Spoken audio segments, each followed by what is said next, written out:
warriors of life. Welcome to a story that will chill you to the bone. Before we dive in, tell me in the comments what country you're watching from. We love knowing where our global family is, and if you're new here, don't forget to subscribe.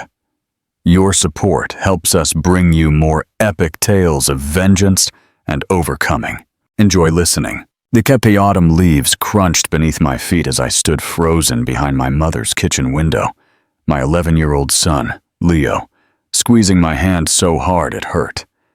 But nothing compared to the pain tearing at my chest as I listened to the two people I trusted most in this world destroy everything I thought I knew about love, loyalty, and family.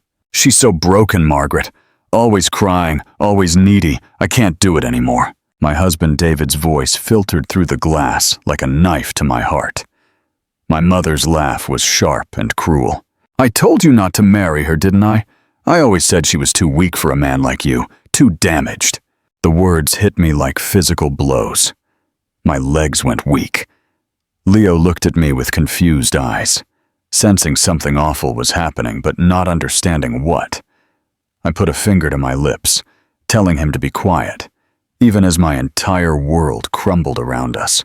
"The insurance money from her father's death was worth it for a while," David continued, his voice as casual as if he were discussing the weather. "But it's almost gone now. I'm tired of playing the doting husband for someone so pathetic." I had to grab the window frame to keep from falling. The insurance money. The money I thought we were saving for Leo's college. The money that was supposed to secure our future.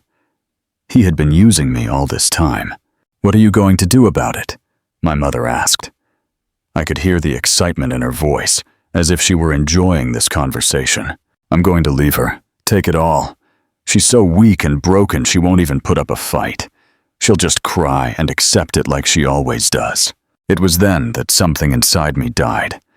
The part of me that still believed in goodness, in love, in family. But from those ashes, something else was born. Something cold and calculating. Something that would make sure David and my mother learned exactly what happens when you underestimate a woman who has nothing to lose. I pulled Leo away from the window and walked silently back to my car, my mind already plotting. They thought I was weak. They thought I was broken. They were about to find out just how wrong they were. Don't forget to like this video and share it if it's got you hooked. Your support is vital to us. 3 months earlier, I had been living what I thought was a perfect life. Well, as perfect as life could be for someone like me. My name is Sarah, and I have spent most of my 32 years believing I was not good enough for the good things that happened to me. The morning that would change everything started like any other Tuesday. I woke up in our cozy 3-bedroom house on Maplewood Lane, the same house David and I had bought when Leo was just 2 years old. The same house where I thought we would grow old together. David was already up, showered and dressed in his blue work uniform. He ran a small construction company, and he was good at it.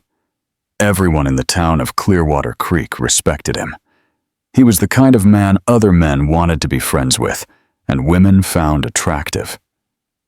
I never quite understood what he saw in me. "Morning, beautiful," he said, kissing my forehead as I stumbled into the kitchen in my old bathrobe. "Coffee's ready." I smiled up at him, my heart fluttering just as it had since our first date 12 years ago. Even after all this time, even through all the difficult moments we had faced, I still felt lucky to be married to David. "Is Leo up yet?" I asked, pouring myself a cup of coffee and adding the cream David had left out for me. He always remembered those little things, or so I thought. "Still sleeping. I'll get him up in a few minutes." David checked his watch. "I've got that big job starting today, the Martinez house renovation. I might be home late tonight." I nodded, used to his long hours. The construction business was unpredictable, especially in a small town like Clearwater Creek. We had learned to make the most of the time we had together. "Mom called yesterday," I said, stirring my coffee. She wants us to come visit this weekend. It's been a while. David's face changed for a second. Something flashed in his eyes, but it was gone so fast I thought I had imagined it. Sure, honey, whatever you want. Looking back now, I should have paid more attention to that moment. I should have noticed how his voice sounded different when he agreed. I should have seen how his jaw tensed. But I was so busy being grateful that my husband and my mother got along that I missed all the warning signs. Leo burst into the kitchen then, his dark hair a mess in every direction. At 11, he was all arms and legs, growing so fast I could barely keep him in clothes that fit. Morning, Mom. Morning, Dad. He grabbed a piece of toast off the counter and took a huge bite. Slow down, kiddo, I laughed. Breakfast isn't going anywhere. David ruffled Leo's hair. Listen to your mother, son. She knows what she's talking about. The way he said it, so warm and loving, made my chest swell with emotion. This was my family. These two people were my whole world. Without them, I was nothing. Or so I thought then. David left for work with his usual kiss and "I love you" at the door.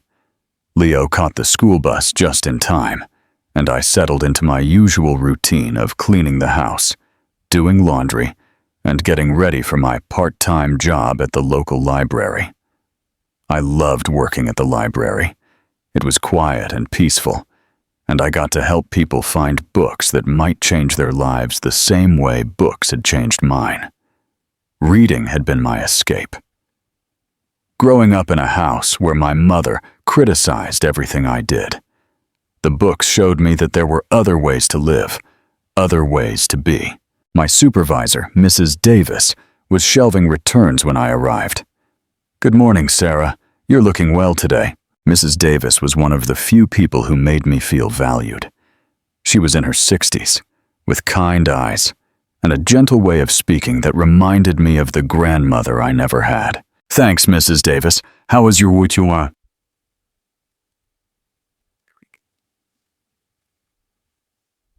Lovely, dear. My grandson came to visit. He's about Leo's age.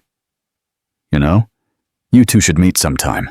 I smiled and nodded, but inside, I felt that familiar knot of anxiety.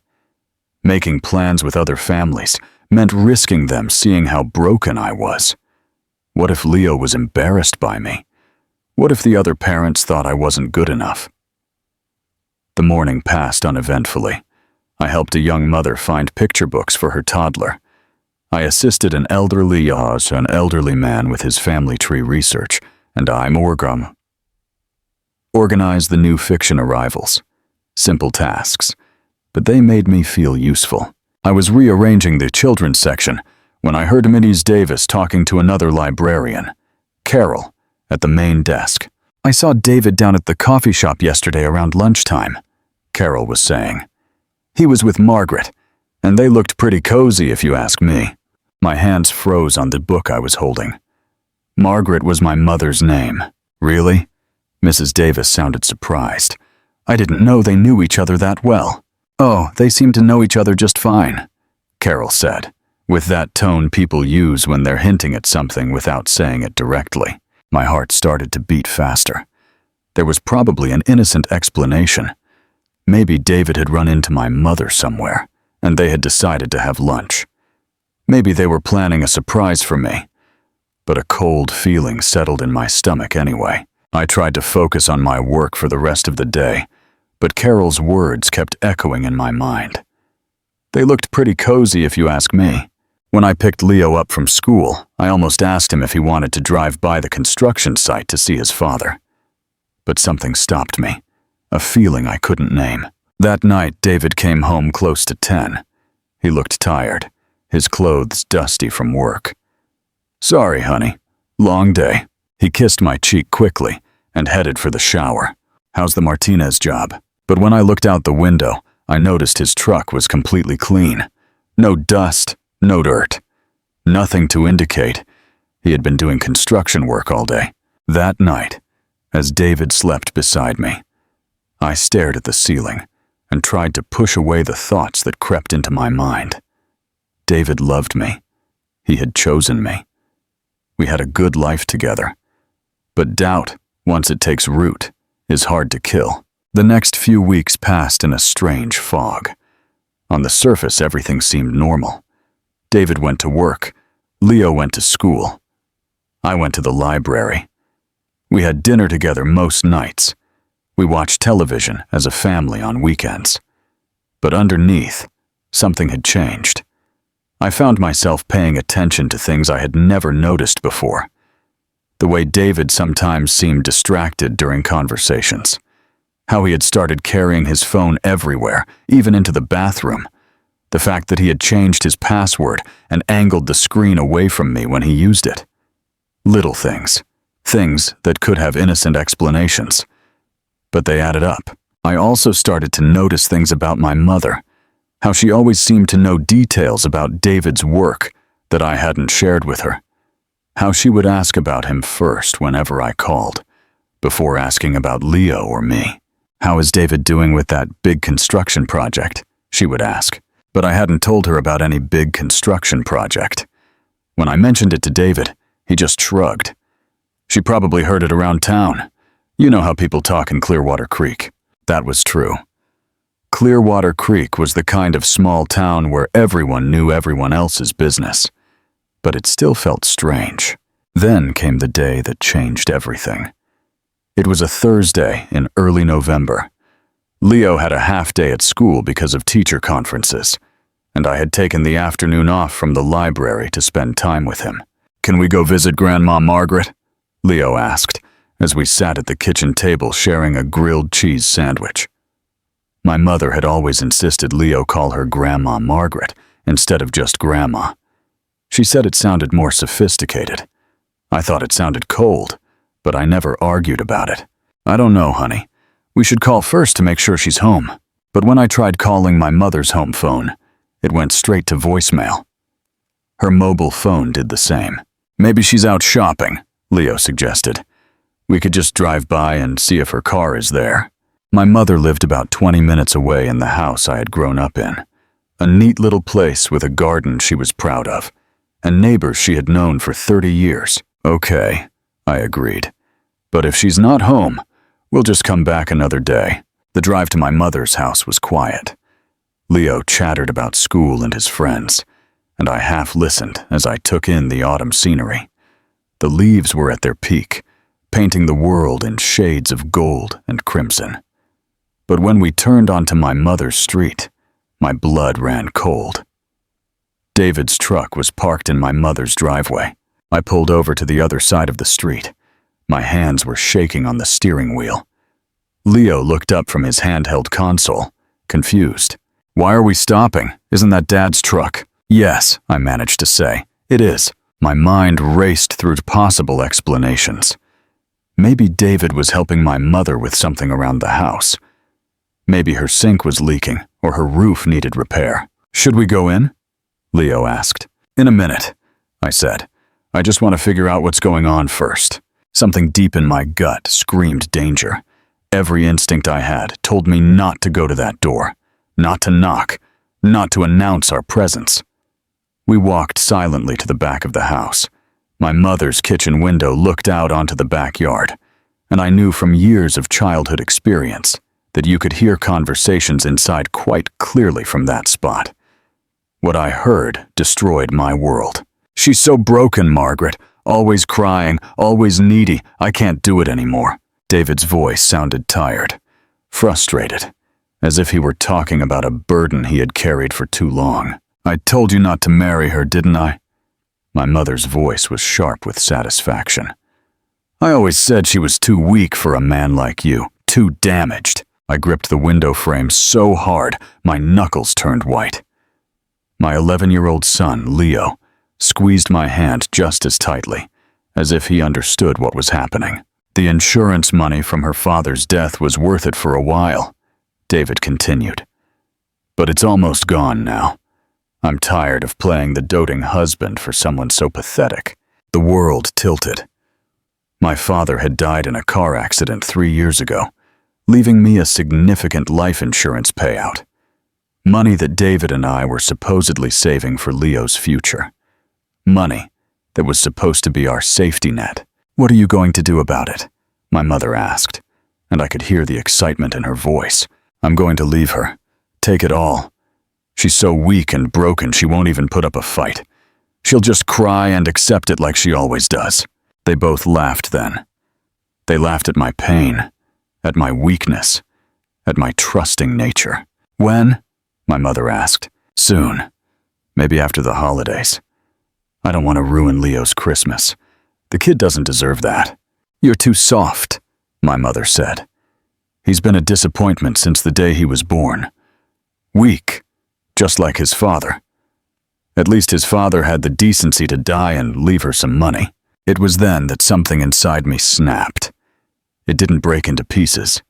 It snapped like a rubber band stretched too far.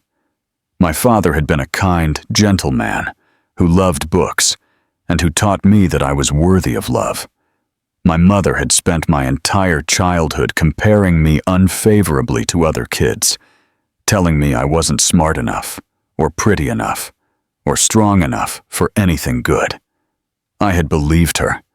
I had spent my entire adult life being grateful that David had chosen me, damaged, weak, and pathetic.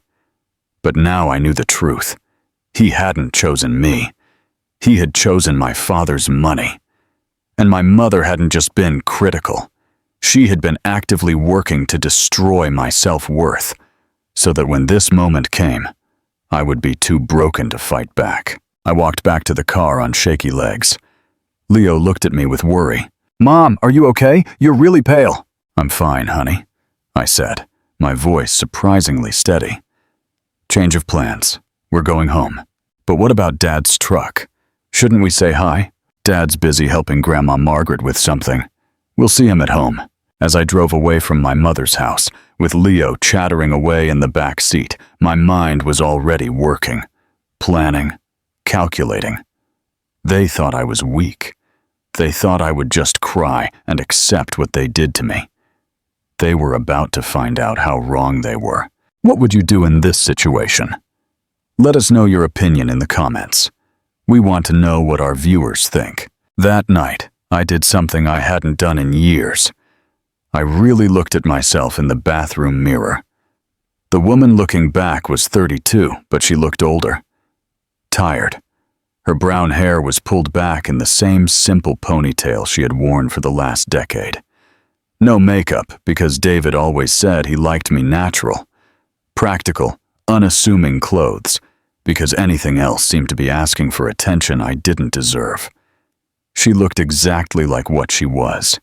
A woman who had spent her entire adult life trying to be small, quiet, and grateful for the scraps of love people threw her way. But behind my plain brown eyes, something new was burning. Something that had been dormant for too long. David came home around 11, just as he said he would. He kissed my cheek. He asked about my day. He talked to me about his busy schedule for tomorrow. The perfect husband act. That night, after David fell asleep, I got up and went to our home office. We kept all our financial records in a filing cabinet there, records that David handled entirely because I was too emotional to deal with money matters. What I found was worse than I had imagined. My father's insurance money. $150,000 that was supposed to be for Leo's college fund was almost all gone. $50,000 had been transferred to an account I didn't recognize. Another $30,000 had been withdrawn in cash over the last 6 months. The rest had been spent on things that made no sense. $20,000 for home improvements that were never done. $15,000 for business equipment for David's construction company. Thousands more for expenses I couldn't identify. I sat in that office until dawn, going through every paper, every statement, every receipt, building a picture of how completely I had been betrayed. When the sun came up, I knew 3 things for certain. First, David had been systematically stealing from me for months, probably planning his exit strategy. Second, my mother had been in on it from the beginning. Phone records showed dozens of calls between them, often during times when David had told me he was working. And third, they had severely underestimated me. The next morning, I did something I hadn't done in a long time. I called in sick to work. Not because I was actually sick, but because I had things to do. Important things. After David left for work and Leo left for school, I drove to the bank. Our bank, where I had been a customer for 12 years, where the tellers knew me by name. "Good morning, Mrs. Jackson," said Carol, the head teller. "How can I help you today?" "I need to talk to someone about my accounts," I said. "All of them."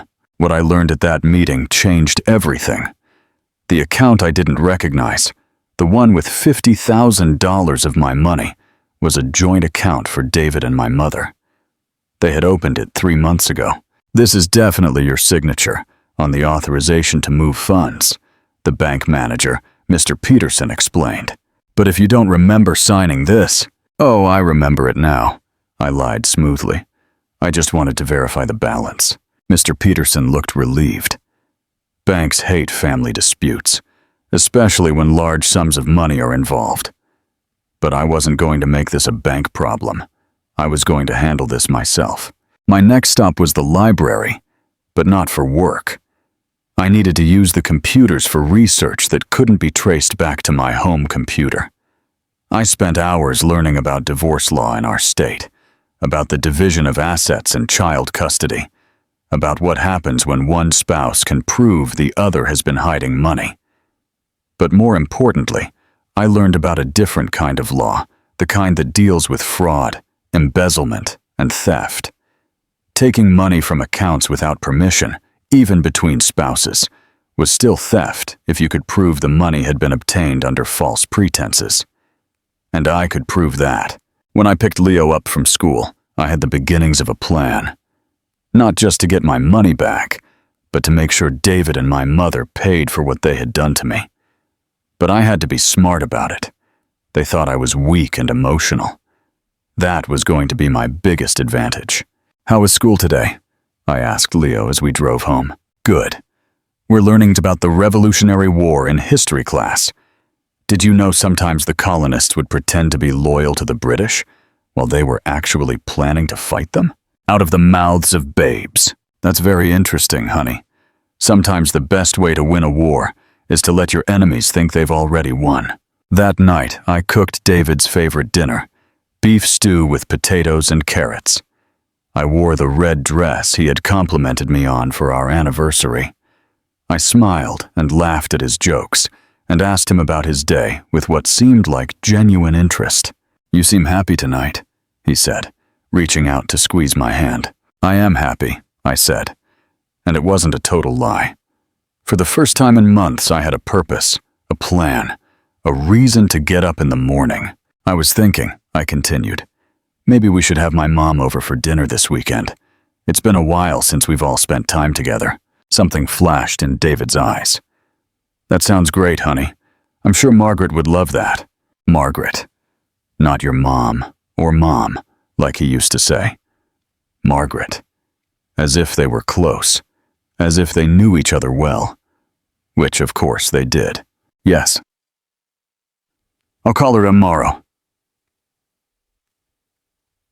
That night, as David slept beside me, I stared at the ceiling and planned the next phase of my revenge. Phase 1 was information gathering, and that was almost complete. Phase 2 would be preparation, making sure I had everything I needed to destroy them both. But Phase 3, that would be the most important part. That would be making sure they both understood exactly what they had lost when they decided to underestimate Sarah Jackson. In the darkness, I smiled for the first time in weeks. The call to my mother the next morning was a masterpiece of acting. "Mom," I said, letting my voice sound small and uncertain. "I was wondering if you'd like to come over for dinner Saturday night." "Oh, honey, that sounds lovely," she said, and I could practically hear the satisfaction in her voice. Poor, pathetic Sarah, reaching out for the comfort of a family she didn't deserve. Is everything okay? You sound a little down. I'm fine, I said, injecting just the right amount of fake cheerfulness into my voice. Maybe a little tired. David's been working so much lately, and I feel like I barely see him. Men work hard to provide for their families, dear. You should be grateful, not complaining. The casual cruelty in her tone was so familiar, I almost missed it. But this time, instead of making me feel small, it fanned the fire burning in my chest. You're right, of course. I just miss him, you know. Well, a good wife finds ways to keep herself busy, rather than bothering her husband with needs. You're so right. I'll see you Saturday around 6 then. Perfect. Should I bring anything? Just you, Mom. That's all we need. After I hung up, I sat in my kitchen and marveled at how easy it was to play the role they expected. The weak, grateful daughter. The needy, pathetic wife. I had been playing that role for so long, I had forgotten it was an act. But now that I was consciously acting, I could see exactly how I had been manipulated. Every criticism disguised as helpful advice. Every backhanded compliment designed to keep me grateful for attention I didn't deserve. Every time they had made me feel like I was lucky to be tolerated. The rage that filled me then was clean, cold, and purposeful. My next stop was an office supply store, where I bought a small digital voice recorder, the kind college students used to record lectures. Then I went to an electronics store and bought a small wireless camera, supposedly for home security. If David and my mother wanted to have secret conversations, I would make sure I had proof of every word. That afternoon, I did something else I hadn't done in years. I went shopping for myself. Not for practical clothes that would help me blend in. Not for modest, conservative outfits chosen to avoid attention. I bought a black dress that actually fit my figure instead of hiding it. I bought makeup that would bring out my eyes. I even bought a pair of heels that made me feel taller and more confident. The woman in the fitting room mirror looked like a stranger, like someone who might actually deserve good things in life. When I got home, I hid my purchases in the back of my closet and went back to being the old Sarah. At least on the surface. Saturday came quickly. I spent the day cleaning the house and preparing dinner, just as I had done hundreds of times before. But this time, I also spent time setting up my equipment. The wireless camera I set in the living room, disguised as a decorative piece on the mantelpiece. The digital recorder I put in my pocket, already turned on. David came home from work at 5:30, which gave us just enough time to get ready before my mother arrived. "You look nice," he said, when he saw me in the kitchen checking on the roast. I was wearing one of my old outfits, simple pants and a plain sweater. Nothing that would indicate any change in my personality or circumstances. "Thanks," I said, smiling at him. As I always did, as if his approval was the most important thing in the world. My mother arrived at exactly 6, carrying a bottle of wine and wearing the kind of outfit that cost more than I usually spent on clothes in a year. She hugged me and kissed my cheek, the picture of a loving mother. "Sarah, dear, you look tired. Are you getting enough sleep?" The first shot, delivered with surgical precision. A criticism disguised as concern, designed to make me feel self-conscious and inadequate. "I'm fine, Mom. Just busy with Leo and work and everything else." "Well, you know what they say. A woman's work is never done." She laughed and handed the wine to David. "Hello, David. You're looking wonderful as always." The way she looked at my husband sent a shiver down my spine. There was something possessive in her gaze, something that suggested ownership. But I smiled and thanked her for the wine, and served dinner as if nothing was wrong. The conversation over dinner was torture. My mother and David kept exchanging glances when they thought I wasn't looking. They had inside jokes I wasn't a part of. They talked about people and events in ways that made it clear they had discussed these things in private. "Oh, David," my mother said at one point. "Did you ever get that permit issue sorted out with the city?" My blood ran cold. David hadn't mentioned any permit issue to me, but he responded easily, as if it were a topic they had discussed before. Yes, finally got it sorted out. Thanks for asking. What permit issue? I asked innocently. Just work stuff, honey. Nothing to worry about. But my mother was nodding as if she knew exactly what permit issue he was talking about. After dinner, I excused myself to get dessert from the kitchen. While I was gone, I could hear them talking in low voices in the dining room. I couldn't make out the words, but the tone was intimate. Familiar. When I returned with the cake, they were sitting a little too far apart, as if they had been closer before I came in. "This looks delicious, dear," David said, but his smile seemed forced. The rest of the night passed in a blur of small talk and fake smiles.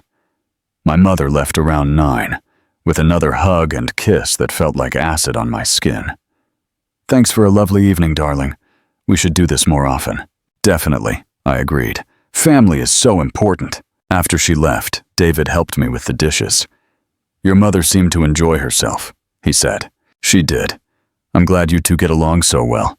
She's a good woman. Raised you well." The lies came so easily to him. The casual deception was stunning in its entirety. That night, I lay in bed listening to David sleep and planning the next phase of my revenge. I now had evidence, recorded conversations that would make it clear they were having secret discussions about things they were hiding from me, video recordings of their body language and interactions. But I needed more. I needed proof of the financial theft. I needed documentation of their affair. Because I was sure now that was what it was. Most importantly, I needed them to fully incriminate themselves, and I knew exactly how to make that happen. The opportunity came sooner than I expected. The following Wednesday, David announced he would be working late again. "Big deadline at the Martinez job," he said, kissing my forehead at breakfast. "I might not be home until after midnight." But when I drove by the Martinez house at lunchtime, there were no work trucks there. No sign of construction activity. That night, after Leo was in bed, I did something that would have seemed impossible just a month ago. I got in my car and drove to the construction yard where David stored his equipment. His truck wasn't there, and the lights were off, and there were no signs of activity. From there, I drove to my mother's house. David's truck was in her driveway. This time, I was prepared. I parked 2 blocks away and walked back, staying in the shadows. I had my digital recorder in one pocket and my phone in the other, ready to take pictures if I needed to. The conversation I overheard that night was the final nail in their coffin. "When are you going to tell her?" My mother's voice was sharp with impatience. "After Christmas. I promised Leo I'd give him a good Christmas. You're too soft. She doesn't deserve consideration. Look, Margaret, I know you're anxious to get this over with, but I have to think about my son. Your son will be better off without that pathetic woman dragging him down.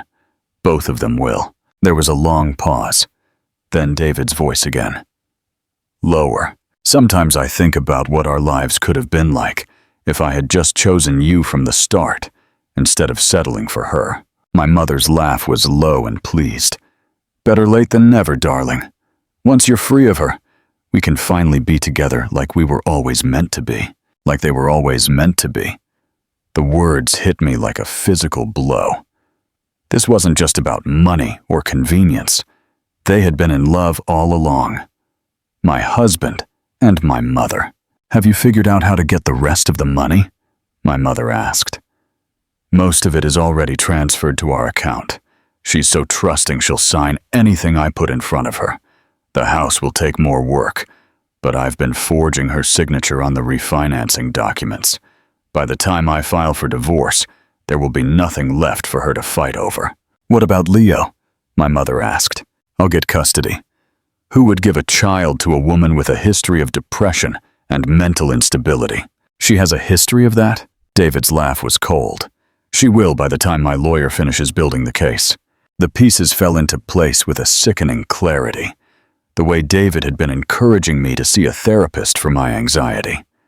The way he had been documenting my emotional outbursts, Moments where I had cried or gotten frustrated, like any normal person.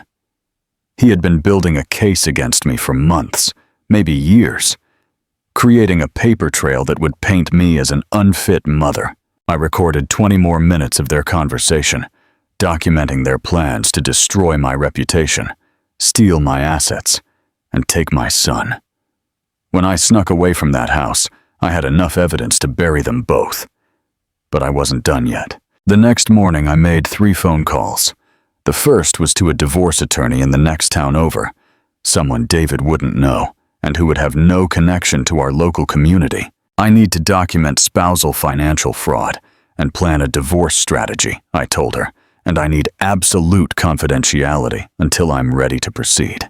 The lawyer, a sharp woman named Jessica Miller, agreed to meet me that afternoon. The second call was to a private investigator I had been recommended, someone who specialized in adultery and financial crimes cases. The third call was to my bank, but not to Mr. Peterson, to his supervisor, a woman named Susan Adams, who handled fraud cases. I believe my husband has been forging my signature on financial documents, I said. I need to document this, but I don't want him to know I'm investigating yet. Susan was professional and understanding. We can definitely help you with that, Mrs. Jackson. When can you come in? By Thursday afternoon. I had a paper trail documenting every single illegal thing David had done with our money. I had pictures of him at my mother's house when he was supposed to be at work. I had recorded conversations that proved their affair and their plans to destroy me. I also had a court-ordered freeze on all our accounts, set to go into effect the moment I filed for divorce. But I wasn't ready to play my cards yet. I wanted them to dig their hole even deeper. On Friday evening, I cooked David's favorite dinner again. This time, I wore the new black dress I had bought, along with the makeup that brought out my eyes. He noticed immediately. Wow, you look amazing tonight. What's the occasion? Do I need an occasion to look nice for my husband? I asked, smiling at him in a way that would have been genuine a month ago. Over dinner, I brought up something that made him pale. I was thinking, I said casually, maybe we should plan a vacation for Christmas. Somewhere warm. Leo has never seen the ocean. That sounds expensive, David said cautiously. Oh, I don't think money will be an issue. I talked to my father's insurance company today, and they said there might be some additional benefits I didn't know about. Something about compounding interest on delayed payments. The lie came out of my mouth so smoothly I was surprised. But the effect on David was immediate and satisfying. He nearly choked on his wine. Really? How much money are we talking about? They're not sure yet. It could be another 50,000, maybe more. They're calling me next week with the final numbers. David's face went through a series of expressions. Surprise, greed, calculation, and finally, something that looked like panic. That's wonderful, honey. Truly wonderful. But I could see the gears turning in his head. If more insurance money was coming, he would want to get his hands on it before he left me, which meant he would have to delay his plan, which meant I had more time to prepare my final blow. That night, after David fell asleep, I heard him get up around 2 in the morning. I listened through the crack in our bedroom door as he made a phone call from the kitchen. Margaret? Yeah, it's me. We've got a problem. I crept to the top of the stairs, recording device in hand. She says there's more insurance money coming. Another $50,000. No, I don't think she suspects anything. She's too stupid to realize. We might have to wait it out longer than we planned. I know. But if we move too fast and we miss out on that money... His voice trailed off as he moved deeper into the kitchen. But I had heard enough. They were going to delay their plan to destroy me until they could steal even more money that didn't exist. Perfect. The next 2 weeks were the hardest of my life. Not because of what David and my mother were doing to me. I no longer cared about their betrayal. The difficult part was pretending to be the same weak, grateful woman they expected while I was preparing to destroy them both.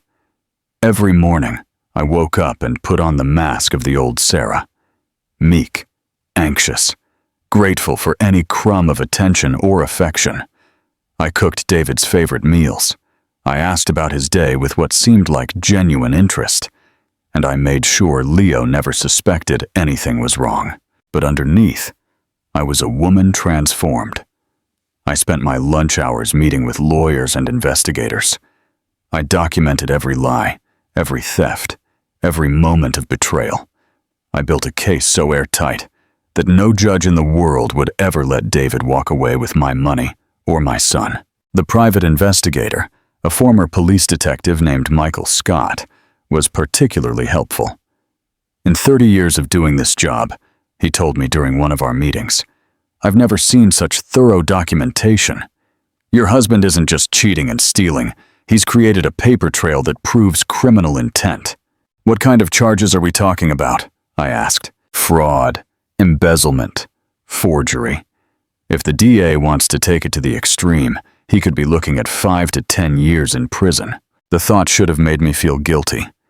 This was my son's father, the man I had loved for 12 years. But all I felt was a cold satisfaction. Meanwhile, David was getting more antsy every day. The imaginary insurance money I had mentioned was supposedly being processed by the company, and he kept asking me when I would hear back. These things take time, I would tell him, but they assured me it would be worth the wait. My mother was also growing impatient.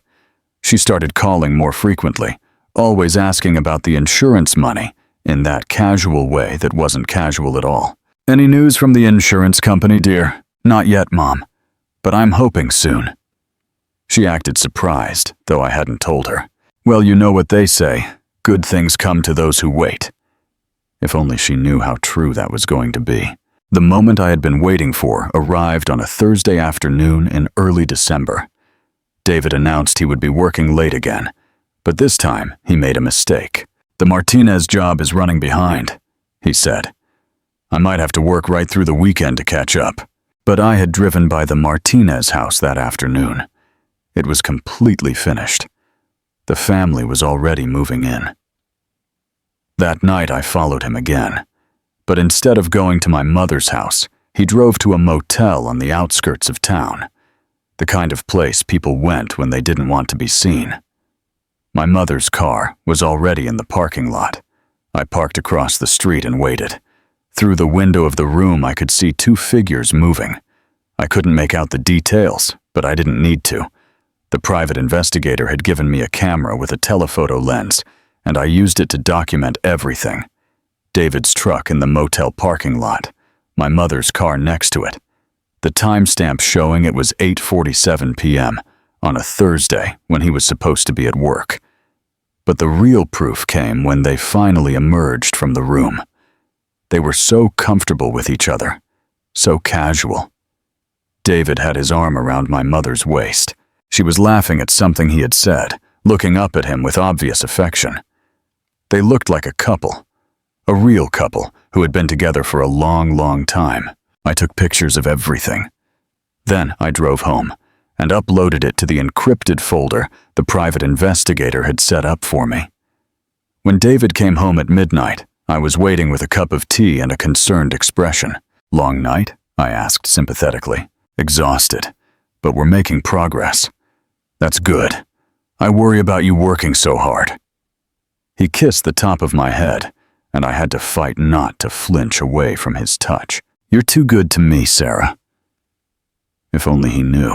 The next morning, I made the call I had been preparing for weeks. Jessica, it's Sarah Jackson. I'm ready to file. Are you sure? Once we start this process, there's no going back. I'm sure. I want to file today, and I want the account freeze to go into effect immediately. Consider it done. Can you be in my office at 2 p.m. this afternoon? I'll be there. Before I went to the lawyer's office, I did one last thing. I called the construction company David claimed to be working for and asked to speak to the foreman of the Martinez job. Martinez job? The man sounded confused. That job finished 2 weeks ago, in mid-November. Oh, I'm sorry. I must have misunderstood. My husband, David Jackson, said he was working there this week. David Jackson? We don't have any jobs going on this week. Slow season, you know. The last piece of the puzzle fell into place. David didn't just work for a construction company. He owned a small one. But business had been slow, and instead of telling me the truth, he had been pretending to have a steady job while he stole money from me and planned his escape. At 2 p.m., I sat in Jessica Miller's office and signed the papers that would destroy my husband's life. The account freeze goes into to go into effect at the close of business today, she explained. He won't be able to access any of the joint accounts or the money he transferred into his account with your mother. And the house? Since you can prove he forged your signature on the refinancing documents, those transactions are null and void. The house remains in your name. And Leo's custody? Jessica gave me a wry smile. Given the evidence of financial fraud and psychological manipulation you've documented, I'd say there's virtually no chance he gets custody. Supervised visitation at best. What happens next? He'll be served with the papers tomorrow morning. I recommend you not be at home when that happens. Take Leo and go somewhere safe until we see how he reacts. And the criminal charges? That's up to you. The evidence is strong enough that the DA would definitely prosecute if you want to press charges. I thought about David's plan to paint me as mentally unstable to steal my son. About my mother's casual cruelty and her glee at my pain. About the years of manipulation and lies. Press charges, I said. All of them. That night, I put on one last performance as the old Sarah. I cooked dinner. I helped Leo with his homework. And I acted as if everything was normal. David was distracted, probably worrying about the insurance money that would never come. After Leo went to bed, I sat with David on the couch and watched television, just as we had done thousands of times before. I love our life, I said, snuggling up to his side. Me too, honey. Me too. The lie came so easily to him. Even now, with the papers ready to destroy him, he could look me in the eye and lie. But tomorrow, he would learn what happened to people who underestimated Sarah Jackson. I woke up before dawn on Friday morning, with a sense of anticipation I hadn't felt since I was a kid. Today was the day everything would change. I made breakfast for Leo and got him ready for school as usual. David had already left for his fake job, which meant he had probably gone to my mother's house to continue planning my destruction.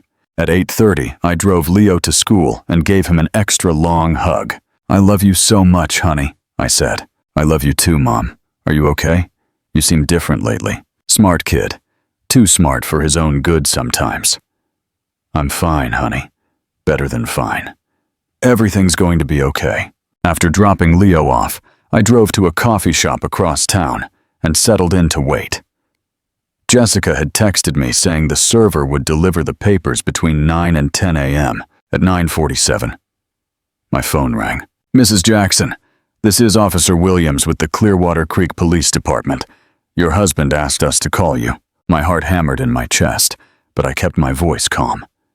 Is everything okay, officer? Well, ma'am, your husband was just served some legal papers this morning, and he's quite upset. He's making some serious accusations about you, and we wanted to get your side of the story. What kind of accusations? I asked. He's saying you've been acting erratically lately, that you've been lying about insurance money and trying to manipulate him. He's concerned about your mental state. I almost laughed. Even now, even as his world was falling apart around him, David was trying to play the concerned husband card. Officer Williams, I think you should know that those papers are divorce documents I filed, because I discovered my husband has been stealing from our joint accounts and having an affair with my mother. There was a long pause. Your mother? Yes, I have extensive documentation of both the financial fraud and the affair. I'd be happy to share it with you if necessary. Ma'am, would you be willing to come down to the station to give a statement? Of course. I'll be right there. The police station was a 10-minute drive from the coffee shop. When I walked in, I could hear David's voice echoing from somewhere in the back of the building. She's been acting like a crazy person for weeks. All of this is in her head. She's making things up. Officer Williams met me at the front desk. He was a middle-aged man with kind eyes and a professional demeanor. "Mrs. Jackson, I'm Officer Williams. Thanks for coming in." He led me to a small interview room where I spent the next hour laying out my entire case. The financial records showing David's theft, the photos of him at the motel with my mother, the recordings of their conversations plotting my destruction. "Yeah." Officer Williams' expression grew more serious with every piece of evidence I presented. "Mrs. Jackson, this is extensive. You've been documenting this for weeks." I wanted to make sure I had everything I needed to protect myself and my son. "What you've shown me here, this constitutes criminal fraud, possibly embezzlement. Are you prepared to press charges?" "Yes, I am." "And your mother?" "She's clearly involved in this as well." "I want charges pressed against her too." Officer Williams nodded. "We'll need to interview them both separately. Your husband is still here, but we'll need to bring your mother in. She's probably at her house, or at the motel where they've been meeting. We'll find her. In the meantime, is there somewhere safe you can stay? Mr. Jackson well, he's not taking this well." I thought about Leo, who would be getting out of school in a few hours, about the house that was legally mine, but which might not feel safe anymore. "I'll find something." Officer Williams handed me his card. "Call me if you need anything. And, Mrs. Jackson, what you did here, documenting everything so thoroughly, that took real courage. It was the first time in my adult life anyone had ever called me brave." I left the police station and drove to Leo's school. It was only noon, but I needed to see him, to hold him, and remind myself why I was doing all this. I found him at lunch and asked his teacher if I could speak to him privately. "Leo, honey, I need to tell you something important." His face grew serious immediately. "It's okay. Dad is going through some difficult things right now, and we're probably going to have to stay somewhere else for a few days, while the adults sort things out. Are you and Dad getting a divorce?" The question hit me like a punch to the stomach. I had been so focused on my revenge that I had almost forgotten this would hurt Leo too. "Yes, honey, we're getting a divorce." Leo was quiet for a long moment, picking at his sandwich. "Is it because of Grandma Margaret?" I almost fell off the cafeteria bench. "What do you mean?" "I heard them talking on the phone sometimes, when Dad thought I was sleeping. They sounded like they liked each other a lot, more than family is supposed to like each other." My 11-year-old son had figured out what I had been too blind to see for months. "Leo, I need you to know that none of this is your fault, okay? Sometimes adults make bad decisions, but that doesn't mean they don't love their kids. Do you still love Dad?" It was the hardest question I had ever been asked. A month ago, the answer would have been an automatic yes. "Well, I love the man I thought your dad was," I said carefully. But it turns out he wasn't who I thought he was. "Are we going to be okay?" I wrapped my arms around my son and hugged him tight. "We're going to be better than okay, honey. I promise you." That afternoon, we checked into a hotel across town. Nothing fancy, just a clean, safe place where Leo and I could figure out our next steps. My phone had been ringing with calls and texts all day, some from David, ranging from angry to pleading to threatening, some from my mother. Most were variations of, "How could you do this to your own family?" But the call that mattered came at 6 p.m., as Leo and I were eating pizza and watching cartoons. "Mrs. Jackson, this is Officer Williams. We've arrested your husband and your mother. They're being charged with fraud, embezzlement, and conspiracy to commit financial crimes. What happens now? They'll probably be released on bail tomorrow, but they'll have restraining orders against them. They won't be allowed to contact you or Leo directly. And the money they stole, the DA and is confident will be able to recover most of it. The account they transferred it to has been frozen, and we're working on tracking the cash withdrawals." After I hung up, I sat on the hotel bed and tried to process everything that had happened. This morning, I was married to a man I thought I loved, living in a house I thought was safe, part of a family I thought was real. Tonight, I was divorced. My husband and my mother were in jail, and my entire life had been revealed as an elaborate lie. But for the first time in years, I felt free. Leo looked up from his cartoons. "Mom, are you crying?" I touched my face and realized I was. But they weren't tears of sadness. "I'm okay, honey. They're happy tears. Sometimes adults cry when they're happy, when they're finally free from something that was hurting them." Leo considered this seriously. "Are we free now?" I looked at my son. My brave, smart, wonderful son, who deserved so much more than the broken family I had been trying to hold together. "Yes, Leo, we're free. Don't forget to give a like and subscribe if this story has touched your heart. Your support drives us to keep sharing these experiences." The trial took place 6 months later, in the spring. By then, Leo and I had settled into our new life in a small apartment on the other side of town. It wasn't as big as our old house, but it was ours in a way that house never had been. I had gone back to working full-time at the library, and Mrs. Davis had been incredibly supportive through everything. The whole town had heard about the scandal, of course. In a place like Clearwater Creek, news like that spreads faster than a wildfire. But instead of the judgment and pity I expected, most people were surprisingly supportive. Other women came forward with their own stories of David's inappropriate behavior over the years. Men in the construction industry revealed that David's business had been failing for months before he started stealing from me. Even more surprisingly, several people mentioned that they had never liked my mother, that they had always thought there was something cold about her. "She always acted like she was better than everyone else," Mrs. Davis told me one afternoon. "Like she was doing the world a favor by existing." The trial itself was almost anticlimactic. The evidence was so overwhelming that both David and my mother ended up taking plea deals rather than face a jury. David received 3 years in prison for fraud and embezzlement. My mother received 18 months for conspiracy and her role in the plan.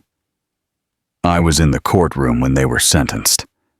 David looked at me with a mixture of anger and what might have been regret. My mother looked at me as if I were a stranger she had never seen before. Neither of them ever apologized. The financial recovery took longer, but Jessica Miller proved to be worth every dollar I paid her. We recovered almost all of the stolen money, plus damages. The house sold quickly, and with the insurance money that David hadn't been able to steal, Leo and I found ourselves more financially secure than we had ever been. But the money wasn't the real victory. The real victory was in who I had become in the process of fighting for it. The day after the sentencing, I did something I had never done before. I went to a hair salon and asked for a complete makeover.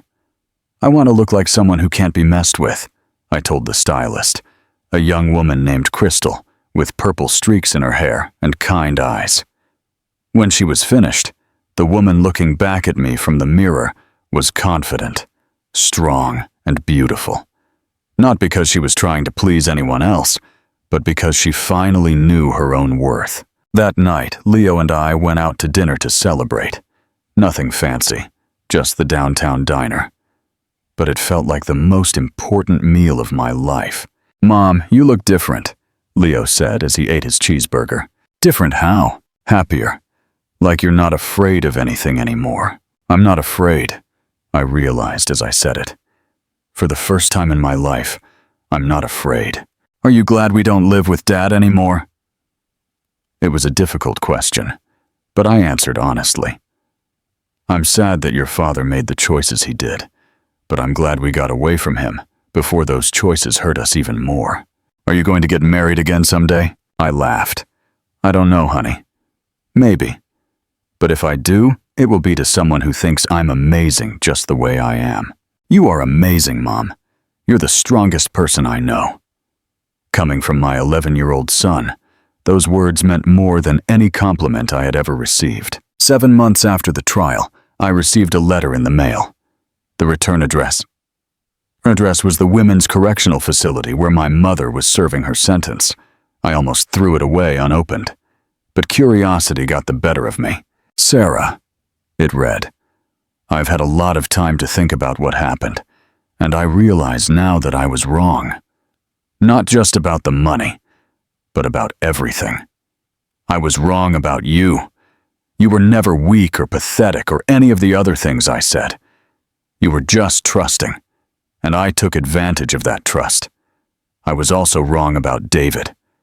He was never good enough for you, and I should have seen that from the beginning instead of encouraging him to hurt you. But most of all, I was wrong about myself.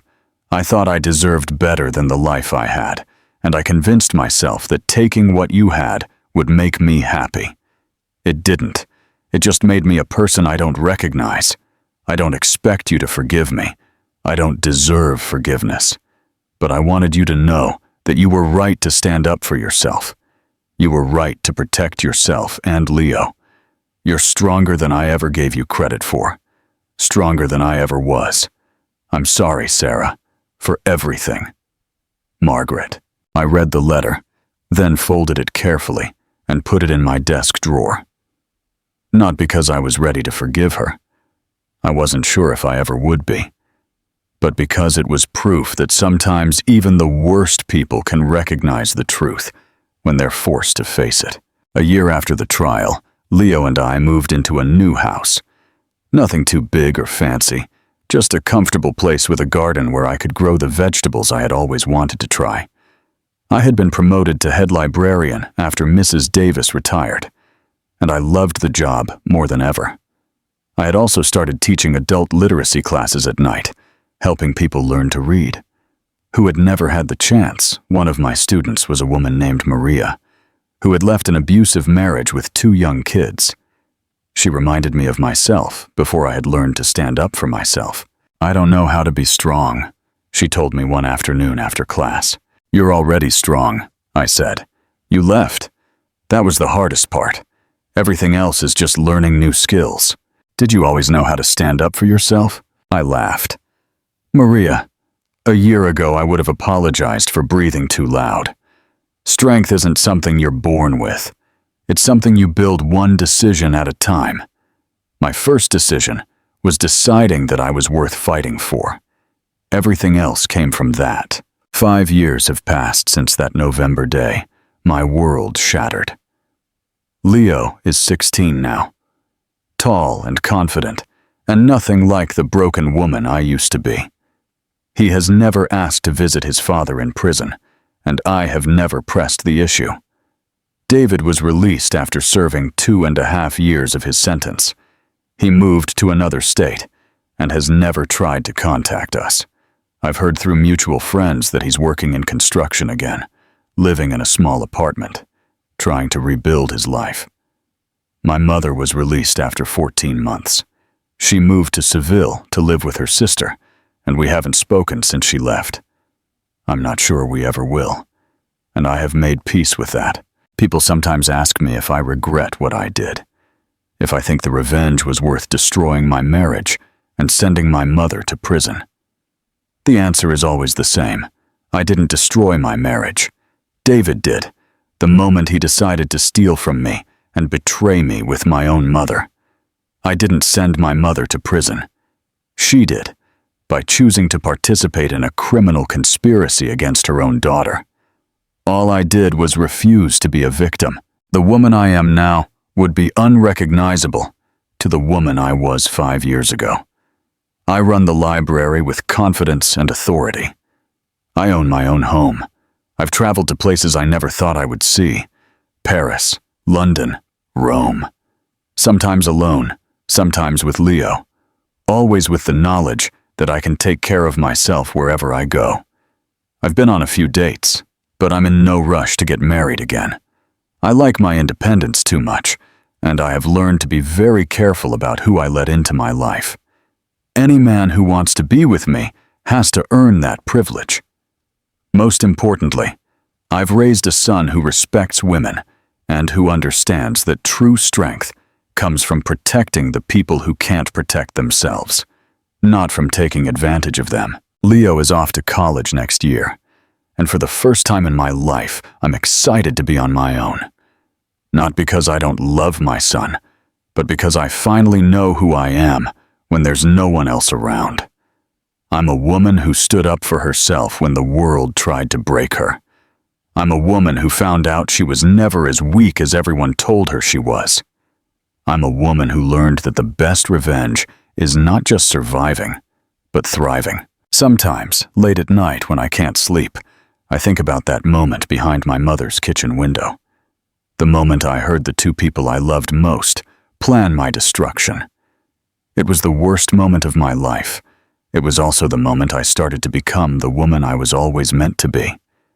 They thought they were destroying me. Instead, they set me free.